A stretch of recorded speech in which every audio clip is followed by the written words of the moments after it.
내 이름은 코마츠 메구미, 25살 백수이다. 이번 이야기는 내가 백수를 탈출하고 외나무 다리에서 원수와 만난 이야기다. 나는 사회 경험이 전혀 없는 백수고 게다가 학력도 고등학교 중퇴라서 7년 넘게 백수 생활을 계속하고 있다. 부모님도 말은 안 하지만 내 상황을 달갑지 않게 생각한다. 그야 당연하다. 나도 가능만 하다면 사회에 복귀하고 싶지만 그게 어려운 이유가 하나 있다. 난 고등학교 때 학급 교체 없이 3년 내내 같은 반이었는데 반에서 리더라고나 할까? 공주님 같은 애가 있었다. 그 애의 이름은 토조 아야나. 아버지가 유명한 회사를 운영하고 있다. 거기다가 얼굴도 예쁘고 화려한 타입이라서 학교에서 최상위층에 군림하는 것도 당연했다.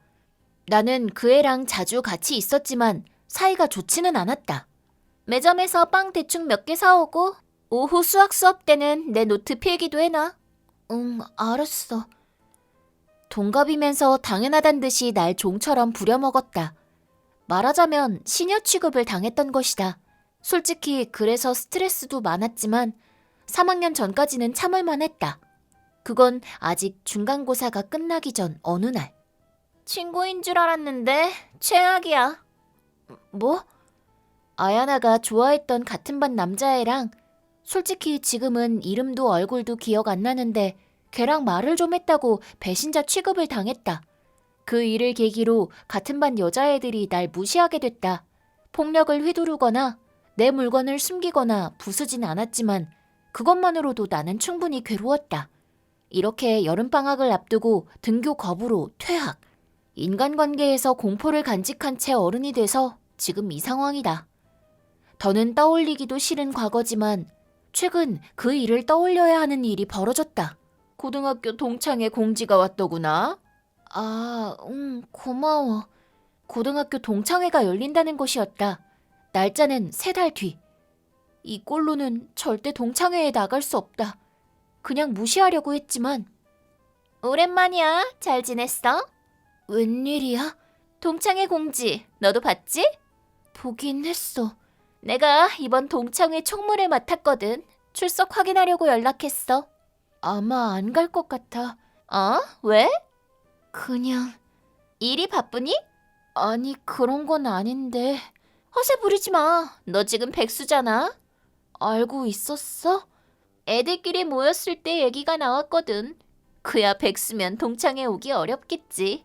그러니 안 가는 걸로 해줘. 근데 아직도 백수라니 큰일이네. 고등학교 졸업하고? 아님 대학 졸업 후에? 아니, 나 고3 때 자퇴했거든. 뭐? 그랬어? 어. 그럼 너 중졸의 백수란 말이야? 그렇다고 할 수 있겠네. 우와, 완전 인생 망했네. 뭐 힘든 일 있어? 나한테 말해봐. 너 기억 안 나? 뭐를? 아무것도 아니야. 어쨌든 동창회엔 안 갈 거야.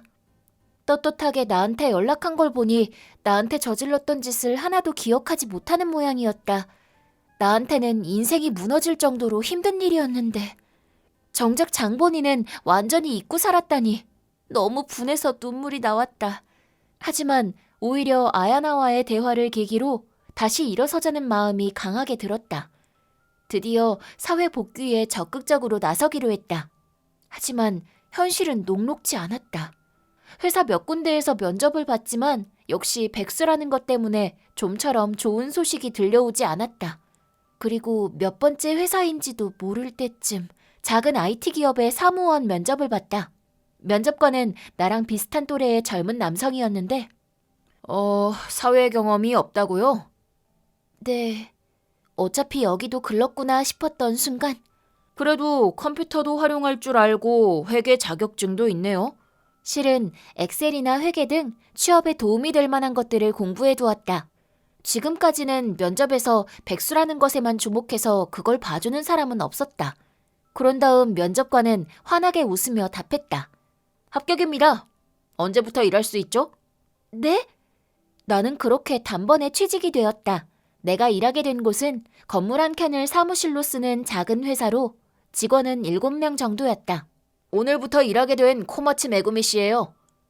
잘 부탁드립니다. 일하는 건 처음이라서 나는 입에서 심장이 튀어나올 정도로 긴장했지만 다른 직원들은 다들 친절하고 분위기도 좋았다. 아무것도 모르는 나를 끈기 있게 지도해줬다. 특히 면접관이었던 우라타 미츠아키 씨는 특히 나를 신경 써주셨다. 아, 거기를 모르는구나. 아, 네. 업무에서 모르는 게 있거나 트라우마 때문에 말을 못 걸고 있을 때 먼저 눈치채고 알려주시곤 했다. 젊은 줄은 알고 있었는데 놀랍게도 나랑 동갑이었다. 거기다가 이 회사의 대표라고 한다. 아무리 동갑이라도 격차가 너무 크다. 이렇게 난 우라타 씨 덕분에 생각보다 빨리 사회에 복귀하게 됐다. 그리고 입사한 지 한 달이 됐을 무렵. 일은 좀 적응됐어? 곤란한 일 있으면 메시지라도 괜찮으니까 말해줘. 우라타 씨랑 선배들 덕에 생각보다 빨리 적응했어요. 어떻게 감사를 드려야 할지. 호들갑은 난 그냥 좋은 인재라서 채용한 것뿐이야. 다 코마츠 씨가 부단히 노력한 덕이지. 아니요, 호들갑 아니에요. 고마워. 실은 환영회를 열까 해서 다 같이 상의해봤는데 요즘은 바쁜 시기라 어려울 것 같다. 미안. 아니에요. 저 하나 때문에 그렇게 안 해주셔도 돼요. 전 정말 괜찮아요. 그래서 환영회 대신으로 말이야. 내일 일 끝나고 가볍게 식사를 대접하고 싶은데. 우라타 씨랑요? 물론 불편하면 거절해도 돼. 둘이서 가는 게 부담스러우면 다른 직원도 껴도 좋고. 어쨌든 강요는 아니니까 편히 생각해. 아니요, 좀 놀라서요. 좋아요. 다른 분들 번거롭게 하는 것도 그러니까요. 그럼 둘이 가는 거 괜찮아? 회사 근처에서 한두 시간이면 돼. 정말 괜찮은가요? 당연하지. 환영회 같은 거니까 마음 편하게 와주면 고마울 거야. 그럼 그렇게 할게요. 먹고 싶은 거 있어? 아무거나 좋아요. 근데 어떤 가게가 있는지 잘 몰라서요. 그렇겠다. 미안해. 그럼 내가 잘 생각해 볼게. 잘 부탁드립니다. 놀랍게도 우라타 씨랑 식사를 하게 됐다. 심지어 단 둘이서. 면접 때는 너무 긴장해서 알아차리지 못했지만 우라타 씨는 굉장히 세련되고 잘생겼다. 사장님인데 거만하지도 않고 나한테도 친절히 대해주는 사람이다. 그래서 우라타 씨한테 관심이 가기 시작했다. 가벼워 보이는 건 알지만 모태솔로인 여자가 그런 정통 훈남한테 다정하게 대해지면 설레지 않는 게 더 이상하다. 물론 우라타 씨는 그럴 생각은 전혀 없겠지만 단둘이 식사라는 것만으로도 난 신경이 쓰이고 만다. 그날 밤은 너무 긴장해서 음식 맛도 기억이 안 난다. 하지만 여러 얘기를 나누고 멋진 시간이었던 건 분명했다. 깜빡 착각하고 말 정도로 우라타 씨는 자상했다. 이러저러해서 깜빡 잊고 있었지만 고등학교 동창회 날이 다가오고 있었다. 동창회가 계기가 돼서 취직도 하고 사회에 복귀도 했으니 과거의 나를 잘라내기 위해서라도 가보기로 결심했다. 동창회 당일 나름대로 열심히 조사해서 예쁜 옷과 화장을 하고 동창회에 갔더니 코마츠? 너무 예뻐져서 몰라봤어. 학생 땐 거의 얘기해 본 적 없었는데 나 기억나? 실은 학생 때부터 너 예쁘다고 생각했어. 왠지 나한테 남자들이 말을 걸기 시작했다. 학생 때부터 남자랑 친하게 안 지내서 솔직히 한 명도 기억이 나질 않지만 그래도 일단 생각보다 환영받는 분위기라 안심한 순간 어머, 메구미 아냐? 뭐야, 왔네? 트라우마의 원흉과 만나고 말았다. 너 지금 백수였지? 근데 잘도 왔네? 그 멘탈이 존경스럽다. 아야나는 모두가 들을 만큼 큰 소리로 떠들었다. 지금은 백수가 아니라고 하고 싶은데 옛날 기억이 나서 입이 안 떨어졌다. 주위의 시선도 느껴져서 한마디도 할 수 없었다. 괜히 왔다 하면서 후회하고 있었는데 코마츠는 우리 회사에서 일하고 있어. 아주 유능한 인재지. 그 자리에 우라타 씨가 구세주처럼 나타났다. 나가노? 오랜만이야. 엄마가 이혼하셔서 지금 성은 우라타야. 예전 성을 듣고 기억이 되살아났다. 옛날에 내가 아야나 눈밖에 난 계기였던 남자애는 바로 나가노였다. 은인과 같은 사장님이 내 동창이었던 것이다. 내가 혼란스러워하는 새에 아야나는 스위치가 눌렸는지 오랜만이다. 그때도 멋있었는데 지금은 더 멋있네. 나 지금 좀 설렌다.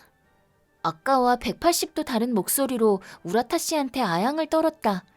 하지만 우라타 씨는 온화한 미소를 띤 채로 그러고 보니 너희 아버님 회사 도산했다며?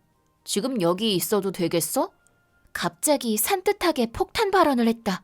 그러자 주위 분위기가 변했고 아야나는 아버지 회사에서 일하지 않았나? 그렇다면 지금 백수? 그래서 열심히 선보러 다녔구나. 나를 망신시키려다 결국 호기심 어린 시선은 아야나한테로 향했다. 얼굴이 새빨개진 아야나는 어쩔 줄 몰라 하며 도망쳤고 다시는 돌아오지 않았다. 그리고 그와 동시에 우라타 씨도 자리를 떴다. 아직 일이 남아있는 모양이었다. 의문투성이었던 나는 몇 시간 후 우라타 씨한테 연락했다. 일하시는 중에 죄송한데 잠깐 괜찮으세요? 분명 묻고 싶은 게 많겠지?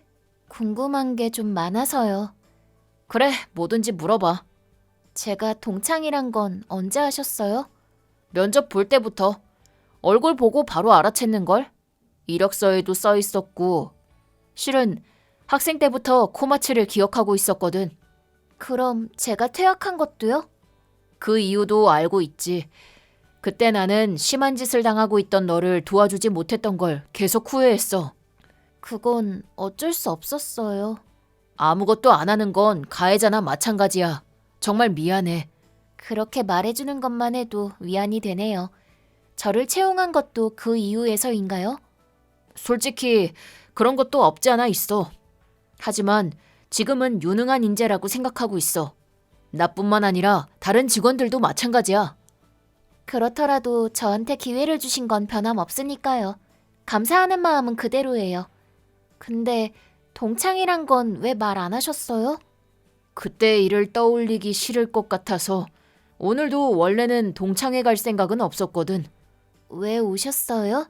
코마츠가 자꾸 걱정돼서 슬쩍 보고만 오려고 했거든. 잘 해내는 거 보면 눈치채기 전에 돌아가려고 했는데.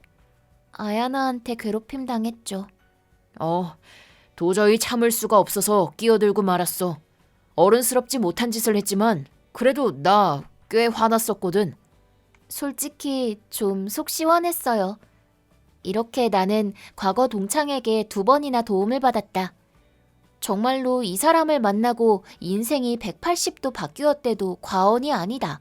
그 후로 사적으로도 만나게 됐고 몇 년 후에 그 사람과 결혼하게 되리라고는 그 당시에는 상상도 못했겠지. 한편 아야나는 아버지의 회사가 도산한 건 사실인 모양인지 열심히 선을 봤지만 성과는 나오지 않았고 지금은 알바만 하고 있다고 한다.